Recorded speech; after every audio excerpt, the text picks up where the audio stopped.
আসসালামু আলাইকুম। Hello everyone, সবাইকে শুভ সন্ধ্যা। নকবিডি কর্তৃক আয়োজিত আজকের পডকাস্টে সকলকে আমন্ত্রণ জানাচ্ছি। আমরা নকবিডির পক্ষ থেকে প্রতি মাসের অ্যাস্ট্রোনমিক্যাল ইভেন্ট বা ডেকে টার্গেট করে পডকাস্ট আয়োজন করে থাকি, যেখানে আমরা বিভিন্ন অ্যাস্ট্রোনমিক্যাল বিষয় নিয়ে আলোচনা করে থাকি। তারই ধারাবাহিকতায় আমাদের আজকের এই আয়োজন। আজকের আলোচনার বিষয় হচ্ছে dark sky awareness and light pollution. এই আয়োজনটি করা হয়েছে ইন্টারন্যাশনাল ডার্ক স্কাই উইক 2025 কে কেন্দ্র করে, যেটি 21 এপ্রিল থেকে 28 এপ্রিল জুড়ে গ্লোবালি পালিত হয়েছে। একটি প্রশ্ন দিয়ে শুরু করি, শেষ কবে আকাশে সত্যিকারে তারা দেখেছেন? না, শহরে ফিল্টার করা কৃত্রিম আলোয় মাখা আকাশ না, আমি বলছি সেই গাঢ় নিঃশব্দ গ্রামীণ আকাশ, যেখানে হাজার হাজার তারা জ্বলে আর রাত মানে শুধু ঘুম না, মানে বিস্ময়। আমেরিকান কবি ওয়াল্ট উইটম্যান বলেছেন, "Till rising and gliding out I wandered off by myself in the mystical moist night air, and from time to time looked up in the perfect silence at the stars." আকাশের প্রতি এই টান, এই কৌতূহল নতুন কিছু না। প্রাচীনকাল থেকেই আমাদের পূর্বপুরুষেরা তারা দেখে ঠিক করে নিতেন কখন তারা ফসল বুনবেন, কখন কোন ঋতুতে কোন ফসল ভালো ভালো চাষাবাদ করা যাবে। সবকিছু শিকড় কিন্তু একটাই, আকাশ দেখা আর আকাশকে ভালোবাসা। কিন্তু এখন light pollution, air pollution, sound pollution সব মিলিয়ে আকাশ কেমন বিবর্ণ হয়ে গেছে না? কালপুরুষ, অরেঞ্জ বেল্ট, এগুলোকে এখন খালি চোখে দেখা যায়? একসময় কিন্তু ঠিকই দেখা যেত। এখন টেলিস্কোপ ছাড়া এগুলো কল্পনাও করা যায় না। আজকের এই আলোচনায় আমরা ঠিক এই বিষয়গুলো নিয়ে আলোচনা করব। আমি Mabia Jahan Munni, national IU volunteer, knock Bangladesh, পড়ছি রাজশাহী প্রকৌশল প্রযুক্তি বিশ্ববিদ্যালয় ৩য় বর্ষে। আমার সঙ্গে আছেন আজকের অতিথি জহিরুল ইসলাম, ন্যাশনাল আইইউ ভলেন্টিয়ার, ৪র্থ বর্ষে পড়াশোনা করছেন বরিশাল টেক্সটাইল ইঞ্জিনিয়ারিং কলেজে। তো জহির ভাইয়া, একটা কথা বলো তো, আকাশের দিকে তাকালে তোমার কি মনে আসে? আমাদের সৃষ্টি কোথা থেকে, আমরা কোথায় যাচ্ছি, এই প্রশ্নগুলো কেবল কবিতা বা রোমান্টিকতার বিষয় না, তাই না?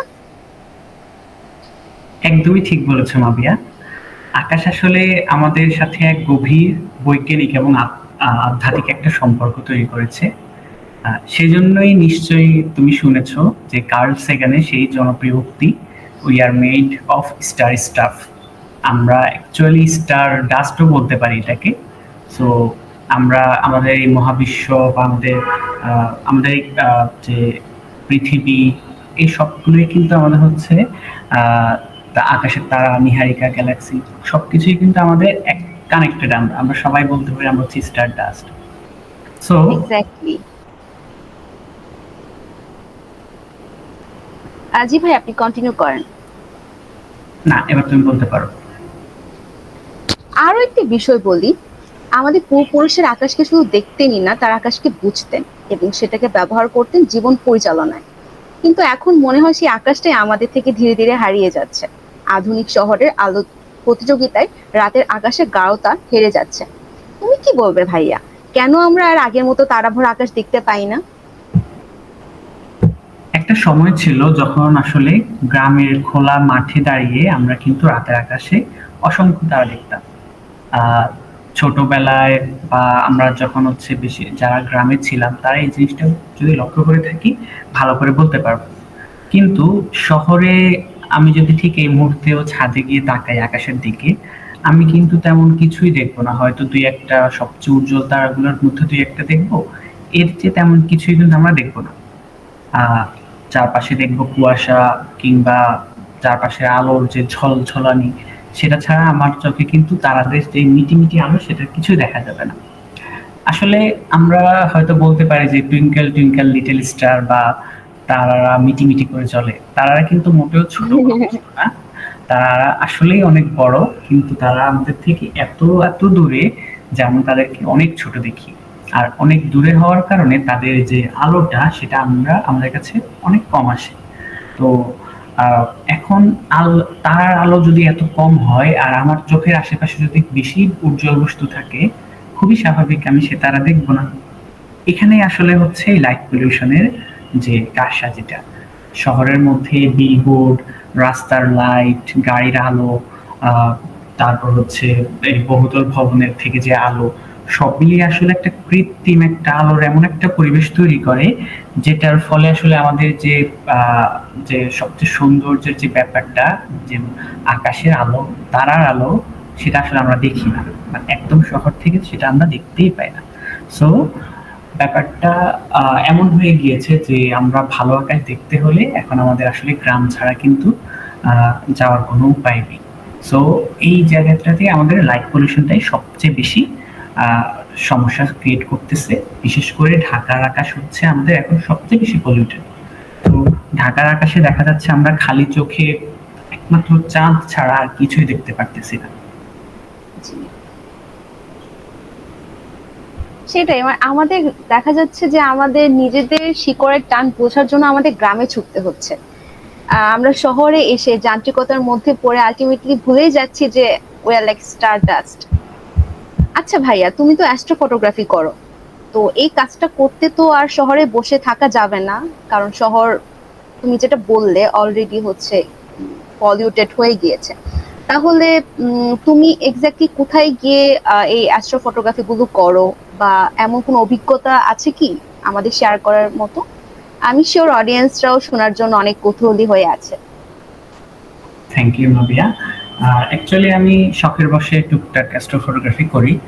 সো আমি আমি যখন হচ্ছে আমার অ্যাস্ট্রো ফটোগ্রাফি জার্নি শুরু করেছি, আমার আসলে অ্যাস্ট্রো ফটোগ্রাফির আগে আমার হচ্ছে এই স্কাই অবজারভেশনটা বা আকাশ দেখাটা হচ্ছে আগে শুরু হয়েছিল। বেসিক্যালি প্যারালালি শুরু হয়েছে, বাট আমার সবচেয়ে বেশি কৌতূহল জাগছিল আমার মনে আছে সেই লকডাউনের সময়। লকডাউনে আমি যখন হচ্ছে একদিন র্যান্ডমলি ছাদে গিয়েছি, ছাদে যাওয়ার পর আমি ঠিক উত্তর আকাশে এমন কিছু দেখেছি যেটা আমার কাছে মনে হয় এটা কি যেন একটা সুন্দর একটা প্রশ্নবোধকের একটা শেপ তৈরি করে অনেকগুলো তারা দিয়ে। তখন আমি লিটারেলি কিছুই জানতাম না যে এরা কোন একটা তারামণ্ডল বলে এটাকে, বা আকাশের কোনগুলো তারা, কোনগুলো হচ্ছে সেখানে যে গ্যালাক্সি, নেবুলা, জাস্ট নামটাই জানতাম, কিন্তু কিভাবে কে থাকে বা তারামণ্ডলগুলোর যে সুন্দর স্ট্রাকচারটা বা মিল্কি ওয়ে কোথায় দেখে, কিভাবে দেখে, এগুলোর কোনো কিছুই কিন্তু আমি জানতাম না। সো ওই দিনের পর আমি হচ্ছে একটু কৌতূহলী হয়ে যাই। হওয়ার পর হচ্ছে আমি একটু ইন্টারনেটে ঘাটাঘাটি করি। ঘাটাঘাটি করে আমি ইজিলি পেয়ে যাই যে ওটা হচ্ছে একটা তারামণ্ডল ছিল, যেটা হচ্ছে আমরা খুবই সবাই বেশিরভাগই চিনি, সপ্তর্ষিমণ্ডল বলে পরিচিত, উত্তর আকাশে হ্যাঁ, থাকে। হ্যাঁ। সো সেখান থেকেই বলতে পারি যে আমার এই অ্যাস্ট্রোনমিতে যাত্রাটা শুরু, অ্যাস্ট্রোফটোগ্রাফিতে যাত্রাটা শুরু। সেখান থেকে আমি দেখা গেছে আমি রেগুলার হচ্ছে আমি ছাদে যাইতাম। ছাদে গিয়ে আমি এই উত্তর আকাশে একটা ম্যাপিং খুঁজে পাইছি। তখন দেখা গেছে আমি পশ্চিম আকাশে খুঁজতাম, পূর্ব আকাশে খুঁজতাম, দক্ষিণ আকাশে খুঁজতাম কোনো ম্যাপিং পাই কিনা বা এরকম কোনো স্ট্রাকচার পাই কিনা। এভাবেই হচ্ছে আমি ধীরে ধীরে হচ্ছে আমার অ্যাস্ট্রোনমিতে প্লাস অ্যাস্ট্রোফটোগ্রাফিতে যাত্রা শুরু হয়। তো একটা টাইম হচ্ছে আমি আমার মানে একটা ডিভাইস আমি কিনেছিলাম, আমার যে রেডমি K20 Pro, যেটা স্টিল নামে আমি সেটাই ব্যবহার করতেছি এবং সেটা দিয়ে আমি অ্যাস্ট্রোফটোগ্রাফি করতেছি। সো তখন আমি আরেকটা জিনিস বলে রাখি, আমার গ্রাম হচ্ছে নোয়াখালীতে। আর আমার গ্রামের লাইট পলিউশন 2 থেকে 3, লকডাউনের সময় 2 ছিল, বাট এখন অলমোস্ট 3 হয়ে গিয়েছে। তো স্টিল নাও 2 বা 3 কিন্তু অনেক কম লাইট পলিউশন। হ্যাঁ, হ্যাঁ, হ্যাঁ। ঢাকার তুলনায় অবভিয়াসলি অনেক ভালো ওয়েদার। অনেক কম। ঢাকাতে কিন্তু তুমি যদি এখন দেখো যে খুবই বাজে অবস্থা, মানে কিছুই দেখা যাবে না। যদি একদম, হ্যাঁ, আমি যদি একদম শীত মানে উইন্টার সিজনও দেখি, বা যখন হচ্ছে বেসিক্যালি অবজারভেশনের বেস্ট সময়, তখনও কিন্তু খুব একটা কিছুই দেখা যায় না। কয়েকটা কনস্টেলেশন, ওরায়নটা একটু দেখা যায়, বৃহস্পতি দেখা যাবে, সিরিয়াস দেখা যাবে, এরকম কয়েকটা ব্রাইট তারা ছাড়া কিন্তু তেমন কিছু দেখা যায় না। হ্যাঁ। তো ভাইয়া, তোমার মানে এটার কোনো এক্সপেরিয়েন্স আমাদের সাথে শেয়ার করো, কোনো মজার অভিজ্ঞতা অ্যাস্ট্রো ফটোগ্রাফি নিয়ে? হ্যাঁ, মজার অভিজ্ঞতা। আচ্ছা, আমি আগেরটা পুরোপুরি শেষ করিনি, সেটাও শেষ করি আগে। তো এই অ্যাস্ট্রো ফটোগ্রাফি করার জন্য আমি শুরু করেছি গ্রাম থেকেই। আমার গ্রামে আমি লকডাউন পুরোটা সময় আমি অ্যাস্ট্রো ফটোগ্রাফি করেছি। এরপর যখন আমি শহরে চলে যাই, এরপর আমার পড়াশোনা হয় হচ্ছে বরিশালে। বরিশালে আমার 4 বছর চলতেছে এখন পড়াশোনা। আমি ফাইনাল ইয়ার আছি। তো বরিশাল বরিশাল আবার তুলনামূলক ঢাকা থেকে অনেক, অনেক কম পলিউটেড। লাইক ঢাকা যদি আমাদের ৮-৯ স্কেলের ভিতর আমরা রাখি বা ৭ থেকে ৯ এর ভিতরে যদি আমি রাখি ঢাকার লোকেশন ভেদে, আমি বরিশালকে সেখানে ৪ থেকে ৬ এর ভিতর রাখতে পারি লাইট পলিউশন স্কেল। আমি যে স্কেলগুলোর কথা বলেছি এটাকে লাইট পলিউশন লেভেল বলা হয়, বটল স্কেলও বলা হয়।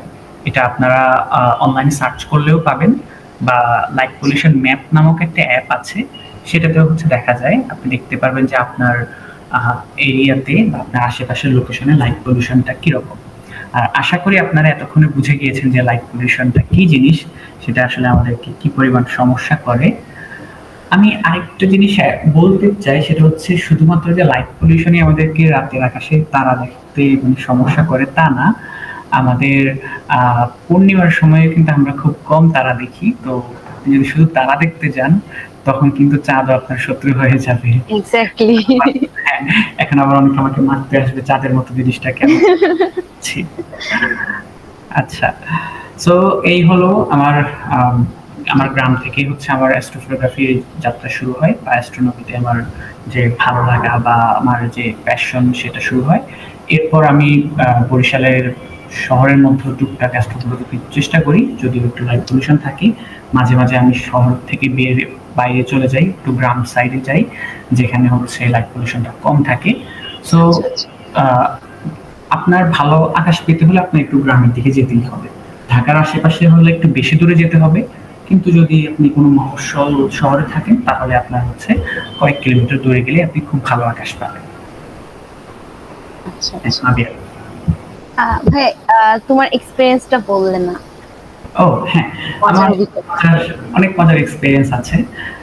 আমি যখন ওই যে বলছিলাম আমার লকডাউনে হচ্ছে আমার সবকিছুই শুরু হয়েছিল। তো জি, জি। তখন আমার বাবাও বাসায় ছিল। আমি এক রাতে এরকম তখনই আমি অ্যাস্ট্রো ফটোগ্রাফি শুরু করে আমার দেখা গেছে রাতে ২টা-৩টা পর্যন্ত আমার ছাদে থাকা লাগতো। ছাদে থাকতাম, আমি আকাশ দেখতাম। মানে তখন আসলে একটা পিক ছিল। মানে কোনো হবি বা যেকোনো কিছু শুরু করার যে ফার্স্ট হ্যাঁ। গুলা তখন আসলে যেরকম মানে মনে হবে যে না আজকে এটুকু আমি মিস করবোই না। দেখা গেছে আমার রাতের পর রাত আমার ছাদে থাকা হইতো, বা আমি হচ্ছে অবজারভেশন করতাম, একটা টাইমে প্যারালালি ছবি তুলতাম। তো একদিন রাতে এরকম ২টা বা ৩টা বাজে আমি আমার ট্রাইপড বা যাবতীয় যেসব জিনিস লাগে সেগুলো নিয়ে হচ্ছে আমি আস্তে আস্তে পা টিপে টিপে ছাদ থেকে নামতেছিলাম, যেহেতু সবাই ঘুমায় কার যাতে ডিস্টার্ব না হয়। তো তখন হুট করে আমাদের সিঁড়িটা হচ্ছে নামার সময় আমার ছোট ভাইয়ের রুমের সামনে দিয়ে যাওয়া লাগে আর কি। তো ও ভাবছিল যে বাসায় চোর ঢুকছে কিনা, ও লিটারালি চোর চোর বাসায় চোর ঢুকেছে এরকম বলে চিল্লানো শুরু করছে। আর আব্বু আম্মু তো পুরো উঠে আশেপাশের ঘর থেকে মানুষজন উঠে এসে জড়ো হয়, কি একটা একার অবস্থা। তো আমি জাস্ট সিঁড়ি দিয়ে নামতেও পারি না, ততক্ষণে আব্বু আম্মু আমার সামনে হাজির। আর লাইট চালিয়ে আমি বলছি না চোর না চোর না, আমি আমি আমি জাস্ট এরকম বলেছিলাম। আর আব্বুর চোখের দিকে তাকাইছিলাম, আব্বুর চোখ ঘুম থেকে উঠছে একদম লাল হয়ে আছে। মানে আমি তো ওইটা দেখি আমি ভিতরে হজম, আমি জাস্ট সামনে দিয়ে মানে একদম লেজ গুটিয়ে আমি আমার রুমে ঢুকে দরজা আটকে আমি বলি না আজকে আর বের হওয়া যাবে না রুম থেকে, এরকম একটা অবস্থা। তবে থ্যাঙ্কস টু মাই আব্বু আম্মু, তারা আমাকে আসলে অনেক সাপোর্ট করেছে। আমাকে হচ্ছে আমার একটা ছবি পেপারে পাবলিশ হওয়ার পর আমাকে আব্বু বাইনোকুলার গিফট করেছিল। Wow, congratulations. Thank you. আর আরেকটা মজার ঘটনা আছে, সেটা হচ্ছে আমি প্রথম যে নীলগয়ে ছবি তুলেছি সেটা পুরোটাই অ্যাক্সিডেন্টালি ছিল। এই অ্যাক্সিডেন্টালি কথা বলতে বলতে আমার এশিয়ান ইউনিভার্সিটি ফোরামের একটা সেশনের কথা মনে পড়েছে। সেখানে আমি অ্যাক্সিডেন্টালি শব্দটা কয়েকবার উচ্চারণ করায় কি বলে আমরা অনেক মানে মজা করছিলাম সেখানে। সো যাই হোক, তখন হচ্ছে আমি জাস্ট র্যান্ডমলি আমি ট্রাইপডের মধ্যে আমার ফোনটা বসিয়ে আমি আকাশের ছবি তুলতেছিলাম, জাস্ট স্টারের ছবি। আমি জানতাম না যে সেখানে মিল্কওয়ে আছে, বা ততদিন পর্যন্ত আমি ওইভাবেই স্টেলারিয়াম কিভাবে ইউজ করতে হয় ওই জিনিসগুলো খুব একটা ভালো জানতাম না। সো আমি হুট করে আমার ছবি তোলা শেষে আমি দেখলাম যে ছবির মধ্যে মনে হচ্ছে অনেক কিছু আসছে। আমি জাস্ট ওপেন করার সাথে সাথে মিল্কওয়ে চিনতাম যে মিল্কওয়ে দেখতে কিরকম, ওপেন করার সাথে সাথে দেখি মিল্কওয়ে। মানে মানে থাকে না যে এই জিনিসগুলো আসলে এক্সাইটমেন্টটা বোঝানো যাবে না যে আসলে ওই সময় কি হয়েছিল। মানে ইনস্ট্যান্ট লাইক তোমার আমি এখন 1 কোটি টাকা দিয়ে বললাম যে ভাই এটা তোমার, আমার মনে হয় ওইটা থেকেও বেশি আমি আরো বেশি এক্সাইটেড হয়ে গেছিলাম বা আরো বেশি হয়ে গেছিলাম। তো এইগুলো আর কি খুবই মেমোরেবল। আরো অনেক আছে, বাট আপাতত এই দুটাই মনে এসেছে। আমি যদি তোমাকে জিজ্ঞেস করি তোমার কি আকাশ কিরকম দেখা হয়, বা তোমার যদি কোনো আহ, বলার মতো কোনো ঘটনা থাকে আহ শেয়ার করতে পারো। হ্যাঁ, আমিও অ্যাকচুয়ালি আকাশ খুব পছন্দ করি। অ্যাকচুয়ালি আমরা যারা অ্যাস্ট্রোনমি পছন্দ করি, আমাদের এই ব্যাপারটা মিউচুয়াল, যে আমরা আকাশকে অনেক বেশি পছন্দ করি। আমাদের মনে হয় যে সুখ দুঃখের ব্যাপারগুলো আমরা আকাশের সাথে শেয়ার করি। তো আমার অভিজ্ঞতা বলতে গেলে, বা যদি আমি বলি যে আমি কখন থেকে অ্যাস্ট্রোনমি পছন্দ করা শুরু করলাম, তাহলে বলতে হবে ওই লকডাউনের কথাই। তখন হচ্ছে আমাদের ইন্টারমিডিয়েট ফার্স্ট ইয়ার ছিল। তো দেখা যেত যে একদম শুরুতে পড়াশোনা শুরু হয়নি ওভাবে। তো আমার যে বড় বোন, ওই ওর সাথে আমি অনেক বেশি মানে অনেক অ্যাটাচড ছিলাম। তো ওই বছর আপু হচ্ছে সাস্টে চলে আসে, তো আমি একদম একা হয়ে যাই। তো দেখা যেত যে আমারও ভালো লাগতেছে না বা আপুকে আমি মিস করছি, তো আমি ছাদে চলে যেতাম। তো তখন আমি ঘন্টা পর ঘন্টা বসে থাকতাম ছাদে। চোখে সমস্যা থাকার কারণে দেখা যেত যে আমি তারা দেখতে পাচ্ছি না বা আমি চশমা নিয়ে যাইনি। কিন্তু তখন থেকে আমার কাছে মনে হতো যে wow, the world is so vast. মানে তখন ব্যাপারটা অনেক অনেক বেশি ভালো লাগতো অনেক। একবার হচ্ছে মানে দেখা যেত যে আশেপাশের বিল্ডিং এ অনেক মানুষ আছে, অবশ্যই মানুষ থাকবেই। তো আমি অনেক রাতে বসে আছি। আমি মোস্ট প্রবাবলি তখন দেয়ালের যে পাঁচিল সেটার উপর বসেছিলাম। মানে তখন আমি ভয়টাই পেতাম না, কোনো ভূতের ভয় ছিল না, পা দুলিয়ে বসেছিলাম। তো তখন হচ্ছে ওদিকে বিল্ডিং থেকে ওরা দেখে লিটারেলি ভয়, এত ভয় পেয়েছে যে ওরা চলে গেছে ওখান থেকে। ওটা দেখে আমার এত মজা লেগেছিল যে ওয়াও, আমি লিটারেলি আমি এখন ওদের কাছে like একটা উইচ বসে আছে। তো হ্যাঁ, ওটা আমার আমি খুবই বুঝতে মজা লেগেছিল। তো এরপরে কয়েকদিন ওখানে যাওয়ার পর ওরা বুঝে গেছে যে এটা অ্যাকচুয়ালি মানুষ। আরো কিছু করা যেত, বাট আসলে এত আহ হ্যাঁ, অ্যাস্ট্রো ফটোগ্রাফি ওভাবে আমি করি না, কিন্তু এই এক্সপিরিয়েন্স গুলো মানে অনেক করা হয়েছে, যে আকাশ দেখা বা চাঁদ দেখা। চাঁদ থাকলে অবশ্যই অন্য কোনো কিছু চোখে পড়েও না, চাঁদ এতই আসলে মানে টোটাল কনসেন্ট্রেশন হচ্ছে ওর দিকেই নিয়ে যাবে। হ্যাঁ, আকাশেও কিছু চোখে পড়বে না, মনেও কিছু আসবে না যে চাঁদ ছাড়া যে এখানে অ্যাকচুয়ালি অনেক কিছু এক্সিস্ট করে। But exactly. আমার নিজের পার্সোনালি ইচ্ছা হচ্ছে আমি মিল্কওয়েটা ক্যাপচার করতে চাই। তাই যখন আপনি বললেন, যখন তুমি বললে মিল্কওয়ে ক্যাপচারের কথা, তখন আমার মনে হচ্ছিল আমি কবে ক্যাপচার করব। Wow, that's a feeling. Okay, congratulations again ভাইয়া। Thank you. আমি এখানে একটা মজার ঘটনা মনে পড়ছে তোমার এই অবজারভেশন থেকেই। আমার যেমন আমি পার্সোনালি হচ্ছে আমার গাছ বা প্ল্যান্ট অনেক ভালো লাগে, বা আশেপাশে গাছপালা আচ্ছা থাকলে আচ্ছা। আমার ভালো লাগে। আর যখনই আমি অ্যাস্ট্রোফটোগ্রাফি শুরু করছি বা এই যে স্কেল অবজারভেশন শুরু করেছি, আমাদের বাসা ছিল গ্রামে। তো বললামই একতলা বাসা, আর গ্রামে তো অনেক গাছপালা থাকে। তো দেখা যায় যে আমার বাসার চারপাশে কিন্তু মোটামুটি গাছপালা থাকবেই। আমার জাস্ট মাথার উপরের অংশটা হচ্ছে, উপরের আকাশটা হচ্ছে আমি ভালো করে দেখি, আর দক্ষিণের দিকে একটু। আমার তখন থেকে মনে হতেছিল দুনিয়ার সব জায়গায় গাছ থাকতে পারবে, বাট আমার বাসার আশেপাশে গাছ থাকতে পারবে না। কেন গাছ থাকবে এখানে? মানে আমার লিটারালি এটা মনে হইতো। ইভেন আমি, আমাদের একটা কাঁঠাল গাছ ছিল আমার বাসার পাশে, ওই কাঁঠাল গাছটা অলমোস্ট খুবই বড় একটা জায়গা হচ্ছে আকাশে দখল করে রাখতো। আমি ওই কাঁঠাল গাছের খুবই বড় একটা ডাল একদিন কেটে ফেলেছিলাম, যেটার জন্য বাসার মধ্যে মোটামুটি একটা কাণ্ডও হয়েছিল, যদি সবাইকে আমি ম্যানেজ করেছি। প্যাশন প্যাশন মানুষকে কোথায় নিয়ে যেতে পারে। আর তোমার কাছে এই আকাশ দেখার সবচেয়ে বেশি ইন্টারেস্টিং, বা থাকে না যে আমরা অনেক সময় আকাশ দেখতে দেখতে এমন কোনো ভাবনায় হারিয়ে যায় বা এমন কোনো জিনিসের ভিতরে ঢুকে যায় যে জিনিসটা মানে অনেক বেশি ভাবতে ইচ্ছে করে। লাইক আমি যদি বলি ট্রাভেলিং টু পাস্ট, এরকম কোনো ব্যাপার কি ঘটেছিল কখনো? আচ্ছা আচ্ছা। আম ট্রাভেলিং টু পাস্টের ব্যাপারটা অ্যাকচুয়ালি হয়েছে। মানে আমি হচ্ছে যখন জানতে পারলাম যে আমরা যখন একটা তারা দেখি, তখন আমরা অ্যাকচুয়ালি ওর পাস্ট দেখি। তখন মানে এক্স্যাক্টলি। আমার লাইফের কিছু কিছু ইভেন্ট ছিল যেটা পাস্টে চলে গেছে। তখন আমি ভাবি যে আচ্ছা, তাহলে এই তারাতে যদি আমি থাকি তাহলে হচ্ছে আমার এইগুলো এগুলো হবে না, আমি এই মানুষগুলোকে বাঁচাতে পারবো, মানে যারা জীবন থেকে চলে গেছে। মেনলি এটাই মনে হয়েছে। আমি ফার্স্টে হচ্ছে এটা একটা বইয়ে পড়েছিলাম যে আমরা হচ্ছে কোনো একটা স্টার বা যত দূরে দেখবো তত আমরা ওটা পাস্ট দেখবো। তখন আমার মাথায় এটাই চলে আসছিল সবার প্রথমে যে আমি তাহলে মানুষগুলোকে ব্যাক পাবো আমার লাইফে, যে মানুষগুলো হচ্ছে লাইক মারা গিয়েছে এরকম। এছাড়া যদি অবজেক্ট বলি, আমি হচ্ছে শুকতারা যেটাকে বলে বা শুক্র গ্রহ, ওটাকে, হুম, ওটা আমার অনেক ফ্যাসিনেশন ছিল একটা টাইমে। ওটাকে আমি প্রতিদিন অবজার্ভ করতাম এরকম। বা তখন হচ্ছে একটা কথা প্রচলন আছে যে আমাদের যখন কেউ মারা যায় তখন তারা হয়ে যায়, এটা আমাদের একটা কালচার আই গেস। তো যখন হচ্ছে এরকম হলো তখন আমি ভাবতাম আচ্ছা এই তারাটা কে হতে পারে, এই তারাটা কে হতে পারে। এটা অ্যাকচুয়ালি খুব সিলি একটা চিন্তা, কিন্তু তখন আসলে ইমোশন গুলো অনেক বেশি থাকে মানুষের। আর এখন যদি এক্স্যাক্টলি। বলি, এখন অ্যাস্ট্রোনমিক্যাল অবজেক্টের মধ্যে আমার চাঁদ হচ্ছে মানে তারা বা অন্য সবকিছু ওকে, ব্ল্যাক হোল ওকে। ব্ল্যাক হোল আমার একটা অনেক বিশাল একটা অবসেশন, বাট দেখা যাবে বা অ্যাটলিস্ট ফিল করা যাবে সেটা হচ্ছে চাঁদ। আমি রাজশাহীতে এসে এমনও হয়েছে যে আমি চাঁদ দেখে পুরো রাত কাটিয়ে দিয়েছি, পূর্ণিমা ছিল অ্যান্ড আমার হচ্ছে বেডের সামনেই ছিল মানে চাঁদ, চাঁদের যে ভিউটা। তো আমি দেখা যাচ্ছে শুয়ে শুয়ে চাঁদ দেখতে পাচ্ছি, অ্যান্ড ওই দিন আমি লিটারালি ঘুমাইনি। পরদিন আমার অনেক কিছু ছিল, সিটি টিটি, আমি কোনো কিছু চিন্তা না করে আমি পুরো রাত চাঁদ দেখে কাটিয়ে দিয়েছি। মানে ব্যাপারগুলো এরকম ছিল। উম, রাজশাহীতে এসেই মেনলি এইগুলো বেশি অবজার্ভ করা হয়েছে, কারণ আমাদের বাসার ওরকম খোলামেলা আকাশ ছিল না। তো এই তো, এখন আসলে আকাশ দেখা বা আকাশের প্রতি আলাদা একটা ফ্যাসিনেশন হয়ে গেছে আমাদের।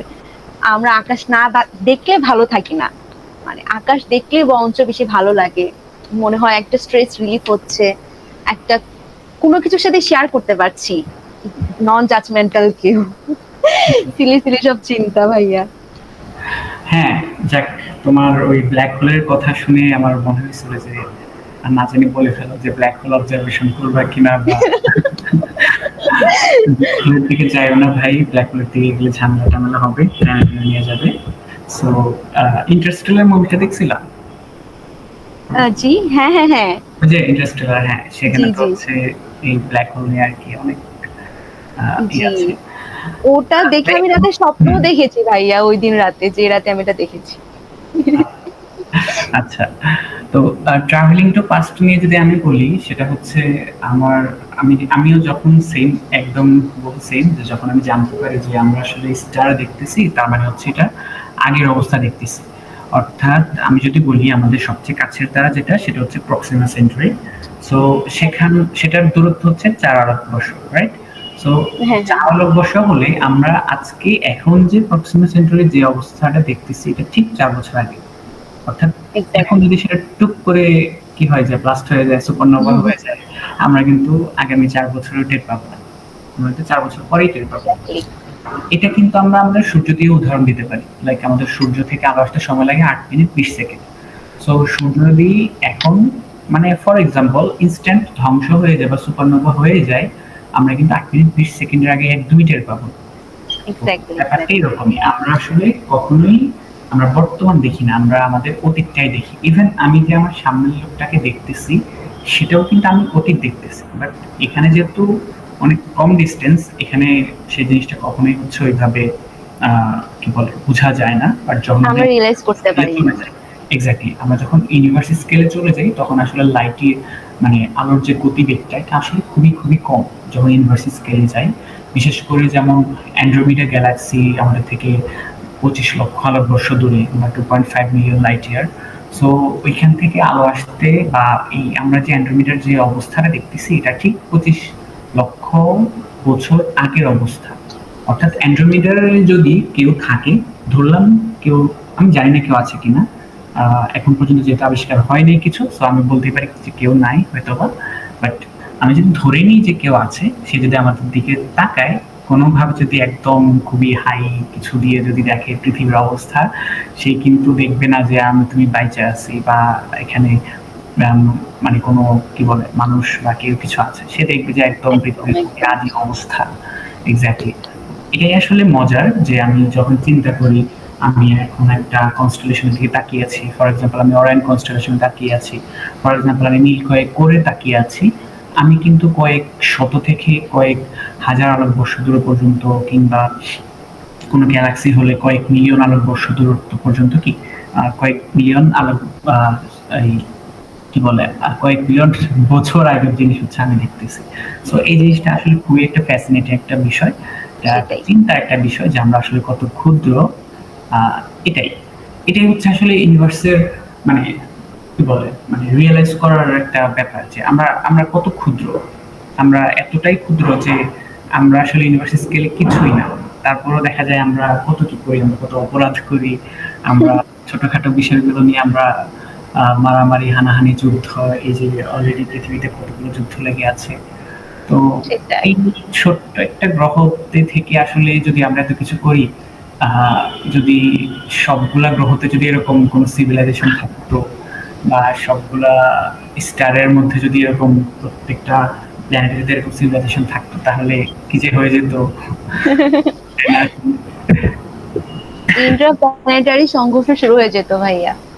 হ্যাঁ, আসলে খুবই বাজে অবস্থা হয়ে যেত। ওই যে আর স্টার মানুষ যেখানে যাবে সেখানেই সমস্যা করবে, তার থেকে ভালো মানুষ পৃথিবীতেই থাকুক। পৃথিবীতেও যদি মানুষ না থাকতো, অন্যান্য প্রাণীরা বলতো না অন্তত খুবই বাজে একটা প্রাণী পৃথিবী থেকে ধ্বংস হয়ে গিয়েছে। আসলে আমরা যা করি অন্য প্রাণীরা ভাবতেই পারে যে আসলে আমরাই হচ্ছে মনে হয় সবচেয়ে বাজে প্রাণী। আসলেই নিজেরা ধ্বংস হচ্ছি, সাথে অন্য সব প্রাণীদেরকে নিয়ে ধ্বংস হচ্ছে। এক্স্যাক্টলি। আচ্ছা মাবি, আমি যদি তোমাকে প্রশ্ন করি যে তুমি ধরো কোন একটা অবজারভেশন করবা, বা তুমি ধরো কোন একটা ইভেন্ট দেখছো যে আগামী সপ্তাহে একটা ধূমকেতু দেখা যাবে, তো আচ্ছা আচ্ছা। তুমি এই এইটা এইটা অবজারভেশন করার জন্য তুমি কি গ্রামকে চুজ করবা নাকি শহরকে চুজ করবা? আচ্ছা, এইটার সাথে রিলেটেড আমার একটা সেই এক্সপিরিয়েন্স মনে পড়ে গেছে। আচ্ছা, রিসেন্টলি হচ্ছে লাস্ট ইয়ার হচ্ছে অক্টোবরের দিকে আমাদের একটা ধূমকেতু এসেছিল, টি সুচিশান এ3 নিয়ে, ওই নামে। তো আমরা নকবিডির পক্ষ থেকে আমি মানে ময়মনসিং, আমার বাসা হচ্ছে ময়মনসিং এ। তো ওখানে আমি একটা ইভেন্ট খুলি যে আমি ধূমকেতু দেখবো। তখন অ্যাকচুয়ালি আমাদের ছুটি চলছিল, তো গ্রামের দিকে যাওয়াটা হচ্ছে, কারণ আমি চলে আসবো আবার রাজশাহীতে, তো গ্রামের দিকে যাওয়াটা পসিবল ছিল না। আমি সুন্দর মতো আমাদের ওখানকার সার্কিট হাউস বলে একটা মানে বিশাল মাঠ আছে, ওখানে গিয়ে আমি ফিক্স করে এসেছি স্টেলারিয়াম অ্যাপ দিয়ে যে এখানে দেখা যাবে ধূমকেতুটা, আমি এখানে হচ্ছে এটা কন্টাক্ট করব। তারপর কি হলো, তারপর আমি গিয়ে দাঁড়িয়ে আছি, আমি আর ধূমকেতু দেখতেই পাইনি, আমি ধূমকেতু দেখতেই পাইনি। ওই ধূমকেতু আবার এত বছর পর আসবে, আমি বেঁচে থাকি কি না সেটার কোনো নেই। আমি দাঁড়িয়ে এসে ভাবতেছি, আল্লাহ আমি কি করলাম, আমি এখানে কেন আসলাম, আমি অন্য কোনো জায়গায় যেতাম, আমি কোনো বহুতল ভবনের উপর যেতে পারতাম। তখন অ্যাকচুয়ালি আমার কাছে এত ওয়েস্ট লাগছিল। আর আমি অ্যাকচুয়ালি লাস্ট মোমেন্টে মানে ডেডলাইনে গিয়ে মানে দেখার একটা ইভেন্ট করেছিলাম। তখন বলা ছিল যে আর কিছুদিন পর সে হচ্ছে পৃথিবীর যে মানে আমরা ভিজুয়ালাইজ করতে পারবো সেটার বাইরে চলে যাবে। তো এই হচ্ছে আমার ধূমকেতু দেখার কাহিনী। অবশ্যই আমি এখন গ্রাম চুজ করব। এন্ড আরো ভালো হয় যদি বহুতল কোনো ভবন মানে ইউজ করা যায়। আর এই ধূমকেতু টাইপ বা এই অ্যাস্ট্রোনমিক্যাল যে অবজেক্ট গুলো, এগুলো সবচেয়ে ভালো কিন্তু দেখা যায় হচ্ছে যেখানে হচ্ছে দিগন্ত দেখা যায়। আরো আরো স্পেসিফিক্যালি বললে সমুদ্র দেখা যায় এরকম, বা পাহাড় এরকম। তো এখন পর্যন্ত আমার সমুদ্র পাহাড় কোনোটাই ভাবে দেখা হয়নি। If a store runs out of তো bread, আমি আশা this করব means there next is no যখন more কোনো bread in ধূমকেতু the আসে store. আমি যেন কোনো সমুদ্র বা পাহাড়ে থাকি, আমি ধূমকেতুটা দেখেই ছাড়বো ইনশাল্লাহ। মানে আমার খুবই খারাপ লেগেছে যে আমি হচ্ছে দেখতে পারিনি। তো এটা হচ্ছে আমার ধূমকেতু দেখার কাহিনী। তোমার এটা নিয়ে কি কাহিনী আছে ভাইয়া? তুমি কি এই A3 সুচিশান দেখেছিলে? না, আমি এটা দেখি নাই। আমি যতগুলা গত শুধুমাত্র একটা ধূমকেতু দেখেছি, সেটা হচ্ছে ডেভিল কমেট।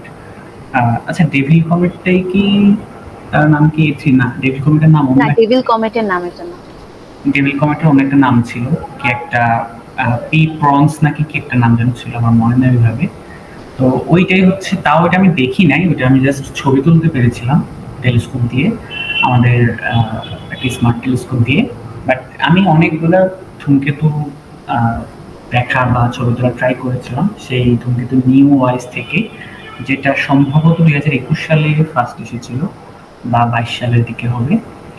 তো ধূমকেতুগুলো নরমালি হচ্ছে ওই যে বললাম দিগন্ত বরাবর থাকে বা দিগন্ত হরাইজন থেকে 5 ডিগ্রি থেকে শুরু করে 20, 25, 30 ডিগ্রি অত উপরে নরমালি বেশিরভাগ ক্ষেত্রে থাকেও না, অল্প কয়েক ডিগ্রির ভিতরেই থাকে। সো যেসব জায়গায় হরাইজন থাকে সেসব জায়গা থেকে হচ্ছে একটু দেখা যায়। আর নরমালি কিন্তু আহ, আমাদের দেশে বিশেষ করে দিগন্তে বেশিরভাগ সময় দেখা যাচ্ছে মেঘ থাকে, এটা একটা প্রবলেম। প্লাস আরেকটা সেটাই। প্রবলেম হচ্ছে হেজিনেসটা যে থাকে, একটু কেমন যেন ফ্যাকাশে ফ্যাকাশে হয়ে থাকে দিগন্তগুলা, বা যখন আমি অনেক দূর পর্যন্ত আমি যখন দেখতে পাবো, লাইক কোনো বাধা যদি না থাকে, তাহলে দেখবো দূরের দিকে মনে হয় যেন কুয়াশা বা একটু ধোঁয়াটে হয়ে আছে, এটাকে হেজিনেস বলে বেসিক্যালি। এই জিনিসগুলো আমাদের দেশে একটু বেশি। এই জন্য দেখা যায় হচ্ছে আমাদের এই ধূমকেতুগুলা বা দিগন্তে যদি কোনো যে কোনো স্পেস ইভেন্টের যে কোনো অবজেক্ট যদি দেখতে চেষ্টা করি, আমাদের অনেক সমস্যা হয়। আর যদি আমাদের কোনো উল্কা বৃষ্টি এই টাইপের কোনো ইভেন্টস লাইক কি বলে বা অন্য কোনো যে ইভেন্টগুলো আছে সেগুলো যদি আমরা দেখতে যাই, সেগুলোতে আসলে আমাদের ওইভাবে দিগন্ত লাগে না। আমরা কিন্তু সেগুলো যে কোনো গ্রামে থেকেই কিন্তু ইজিলি, যেখানে পলিউশন কম সেখান থেকে দেখতে পারি। ভাবি আমি যদি তোমাকে বলি যে যেহেতু এখন কম লাইট পলিউশন, সো আমরা কি শহরের লাইট পলিউশনটাকে মিনিমাইজ করতে পারি না?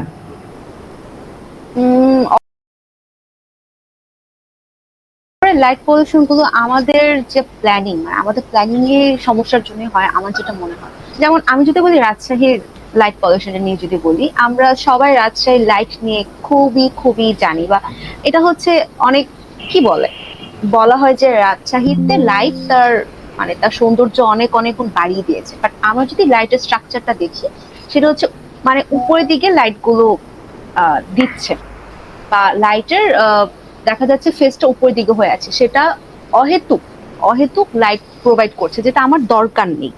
আমরা যদি এরকম ভাবে লাইটের স্ট্রাকচারটা ইউজ করতাম, যেটা হচ্ছে নিচের দিকে মুভ করে থাকবে, এন্ড যে স্পেসিফিক জায়গায় আমার লাইটটা দরকার সেই জায়গাটায় লাইটটা ফোকাস করছে, তাহলে কিন্তু আমার এত লাইট পলিউশন হয় না। আমি একদম আকাশের দিকে লাইটকে করে টার্গেট করে দিয়ে দিচ্ছি, লাইট পলিউশন এখানে অবভিয়াসলি হবে, এন্ড হচ্ছেও। আমি আমি হচ্ছে রাজশাহীতে আসার পর পর একটা ফ্রেন্ডকে জিজ্ঞেস করেছিলাম যে রাজশাহীর আকাশ রাতে লাল কেন থাকে। ও আমাকে বলতে পারেনি, ও রাজশাহীর লোকাল। আমি এর আনসার খুঁজতে থাকি, আমি কোথাও পাইনি। এরপর আমি গিয়ে আমি 1 বছর পরে এসে টের পেলাম যে এটা হচ্ছে জাস্ট লাইট পলিউশনের জন্য, কারণ রাজশাহীর লাইট গুলো উপরের দিকে এভাবে করে লাইটটা হচ্ছে ছড়িয়ে দেয়, চারদিকে স্ক্যাটার্ড হয়ে থাকে, যে ওটা রাতের একদম টোটাল আকাশটা লাল করে রাখে। এই আকাশে অন্য কোনো অবজেক্ট কি করে দেখা সম্ভব আমার অ্যাকচুয়ালি কোনো আইডিয়া নেই। খুব বাজে একটা অবস্থা। তো আমরা লাইটটা মিনিমাইজ করতে পারি, আমরা অপ্রয়োজনে লাইট অফ করে রাখতে পারি, ঘর বাড়ি বা যে কোনো কিছু লাইট। প্লাস আমরা যেটা করতে পারি, আমাদের ওয়ার্ম কিছু লাইট আমরা ইউজ করতে পারি, যেটা হচ্ছে আমাদের পলিউশন কমাতে পারে, এরকম লাইট। আচ্ছা ভাইয়া, আমাদের যে এখন এত লাইট পলিউশন, আমরা শহরে আকাশ দেখতে পাচ্ছি না, বা গ্রামে না গেলে আমরা কোনো অবজেক্ট ভালো করে দেখতে পাচ্ছি না, এটার আমাদের করণীয় কি, বা তোমার মতে এটার অ্যাওয়ারনেসটা আমরা কিভাবে আনতে পারি মানুষের মাঝে? আসলে তুমি যে বলেছো শুধুমাত্র শহরেই লাইট পলিউশন আছে, গ্রাম ছাড়া আমরা তেমন কিছুই দেখি না। ব্যাপারটা আসলে এমনও না। আমাদের শহরগুলো তো পলিউটেড, ইভেন গ্রামগুলোও কিন্তু ধীরে ধীরে পলিউট হচ্ছে লাইট পলিউশনের ক্ষেত্রে। সো আমাদের আসলে সবাই যদি এখনই আমরা মানে আমাদের সচেতনতাটা যদি ক্রিয়েট করতে না পারি, তাহলে দেখা যাবে আগামী 5 বছর 10 বছর বা আমাদের যে পরবর্তী প্রজন্মরা আসবে, তারা কিন্তু আমরা এখন আকাশের যে অবস্থা দেখছি তারা কিন্তু আরো খুবই বাজে অবস্থা দেখতে পাবে। সো আমাদের সবাইকেই সচেতন হতে হবে যে অপ্রয়োজনে আমরা লাইট জ্বালাবো না। সাথে যে স্ট্রিট লাইট গুলো আসলে এগুলার জন্য আমাদের সরকারকেও বা সরকারের যে ঊর্ধ্বতন মহল সেখানে হচ্ছে একটু স্মার্টলি কাজগুলো করতে হয়। যেমন আমাদের দেখা যাবে যে স্ট্রিট লাইট গুলো সেগুলো হচ্ছে ওপেন থাকে, লাইক উপরে যেমন তুমি যেহেতু রাজশাহী থাকো, তুমি আরো ভালো বলতে পারবে। তুমি মনে হয় বলেছো যে তোমাদের রাজশাহীতে লাইট গুলো হচ্ছে পুরোটা ওপেন, লাইক লাইটের উপরে কোনো হচ্ছে প্যানেল নাই, যার জন্য হচ্ছে আলোটা শুধু নিচে পড়বে, উপরে যাবে না। তো দেখা যায় লাইট গুলোর আলোটা উপরে চলে যাচ্ছে। আমার তো সেটা দরকার নাই, আমার রাস্তা হচ্ছে নিচে, আমার লাইটটা দরকার নিচে, জাস্ট নিচে ফোকাস করলে কিন্তু হচ্ছে। তারপরে হচ্ছে আমরা অপ্রয়োজনে লাইট জ্বালিয়ে রাখি, ইন্ডাস্ট্রিয়াল লাইট, কোথাও কোনো দেখা যায় কোনো ভবনের মাথায় বড় হ্যালোজেন লাইট জ্বলতেছে সিকিউরিটি পারপাসে। তো এই সবগুলো আসলে আমাদের এই আলোক দূষণটা ক্রিয়েট করে। দেখা যাবে যে একটা শহরে চাইলেও আমরা ওইভাবে আলোক দূষণটা মিনিমাইজ করতে পারবো না, কিন্তু আমাদের সকলের উচিত অন্তত গ্রামে যাতে এই আলোক দূষণটা না ছড়ায় সেটার চেষ্টা করতে। যেমন গ্রামের, এখন কিন্তু গ্রামের মধ্যে স্ট্রিট লাইটের প্রচলন শুরু হয়েছে। তো সেগুলোতে আমরা হচ্ছে নজর দেওয়া উচিত যে লাইট গুলা যাতে শুধুমাত্র নিচের দিকে আলোটা হচ্ছে থাকে, যাতে উপরের দিকে আলোগুলি স্ক্যাটার না হয়। অপ্রয়োজনীয় আলো জ্বালানো উচিত না। তাছাড়া যেখানে সেখানে এই যে বড় হ্যালোজেন লাইট থেকে শুরু করে এসব জিনিস হচ্ছে থাকা উচিত না। আমি একটু মজার আরেকটা ব্যাপার শেয়ার করি। আমি যখনই আকাশ দেখতে যাই, আমি সবসময় দোয়া করি যেন আল্লাহ এখন যেন লাইট লোডশেডিংটা হয়, কারণ লোডশেডিংটা হলে পুরো এরিয়াটা যখন অন্ধকার হয়ে যায় তখন আসলে অনেক মজার হয় যে হ্যাঁ মানে হ্যাঁ তুমি তুমি ডিফারেন্সটা বুঝতে পারবা যে ওই যখন ইলেকট্রিসিটি ছিল তখন কেমন আকাশ ছিল, ইনস্ট্যান্ট যখন পুরো এরিয়াতে ইলেকট্রিসিটি নাই তখন আকাশটা কেমন, মানে ইনস্ট্যান্ট মনে হবে যেন তোমার লাইট পলিউশন যে বটল স্কেলটা মনে হবে যেন 1-2 কমে গেছে। সো এভাবেই আসলে আমরা সবাই সবার জায়গা থেকে হচ্ছে যদি এগিয়ে আসি, আমাদের লাইট পলিউশনটা আমরা একটু হলেও রোধ করতে পারবো। আর শুধু যে লাইট পলিউশন তা না, এয়ার পলিউশনের জন্য হচ্ছে আকাশে অনেক হেজিনেস হয়, বা দেখা যায় হচ্ছে আকাশটাও ভালোভাবে দেখা যায় না। তো শুধু লাইট পলিউশন না, শুধু এয়ার পলিউশন না, আমাদের আসলে সব ধরনের পলিউশন আমাদের আহ যত কম আমরা করতে পারি, আমাদের সবাই সবার জায়গা থেকে সচেতন হওয়া দরকার। আমাদের আজকের এই প্রোগ্রাম যে শুধুমাত্র আজকের এই প্রোগ্রামটাই আসলে আমাদের এই জিনিসটাই স্মরণ করিয়ে দেওয়া যে আমাদের যে আকাশটা ছিল সেটা যেন আমরা না হারিয়ে ফেলি, সাথে সাথে আমাদের যে পরিবেশটা আছে সেটা যেন আমরা না হারিয়ে ফেলি। তো আমরা শুধু আলোক দূষণ না, আমরা শুধু বায়ু দূষণ না, আমরা আসলে যত রকমের যত দূষণ আছে প্রত্যেকে নিজ নিজ জায়গা থেকে সেই দূষণগুলো না করার চেষ্টা করব, যাতে আসলে আমরা একটা আহ সুস্থ পরিবেশ পাই, আমরা একটা সুস্থ আকাশ পাই।